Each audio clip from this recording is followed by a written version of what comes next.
ಪ್ರಜ್ವಲ್ ಅಂತ.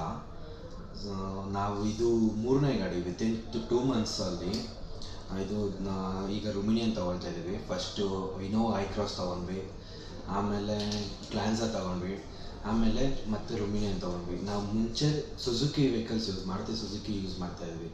ಸೊ ನಾವು ಏನಕ್ಕೆ ಟೊಯೋಟಾ ಬ್ರ್ಯಾಂಡೇ ಚೂಸ್ ಮಾಡ್ತಾಯಿದ್ದೀವಿ ಅಂದರೆ ಬಾಡಿ ಅಂದರೆ ಸ್ಟ್ರಾಂಗ್ ಬಾಡಿ, ಬಿಲ್ಡ್ ಕ್ವಾಲಿಟಿ ಚೆನ್ನಾಗಿದೆ ಅಂತ ಅಂದ್ಬಿಟ್ಟು. ಸೊ ವಿ ಆರ್ ಕಂಟಿನ್ಯೂಸ್ಲಿ ನಾವು ಟೊಯೋಟಾಗೆ ಡಿಪೆಂಡ್ ಆಗಿ ಸೊ ಟೊಯೋಟಾ ಬ್ರ್ಯಾಂಡೇ ಯೂಸ್ ಮಾಡ್ತಾಯಿದ್ವಿ. ಮತ್ತು ಎಸ್ಪೆಷಲಿ ಶೋರೂಮ್ ಬಗ್ಗೆ ಅಂದರೆ ಸೊ ನಾವು ತಗೊಂಡಿರೋ 3 ವೆಹಿಕಲ್ಲು ಸಹ ನಮಗೆ ಕೋಆರ್ಡಿನೇಟರ್ ಆಗಿ ನವೀನ್ ಅವರೇ ಇದ್ದಿದ್ದು. ಸೊ ಅವರು ಎಲ್ಲ ರೀತಿಯಲ್ಲೂ ನಮ್ಗೆ ಕನ್ವೀನಿಯನ್ಸ್ ಆಗಿ so is been supportive and ಏನೇ ಪ್ರಾಬ್ಲಮ್ ಅಂತ ಏನಾದರೂ ಬಂದರೆ ಇಮಿಡಿಯೇಟಾಗಿ ಸಾಲ್ವ್ ಮಾಡಿ. So is not taking to any complexity level.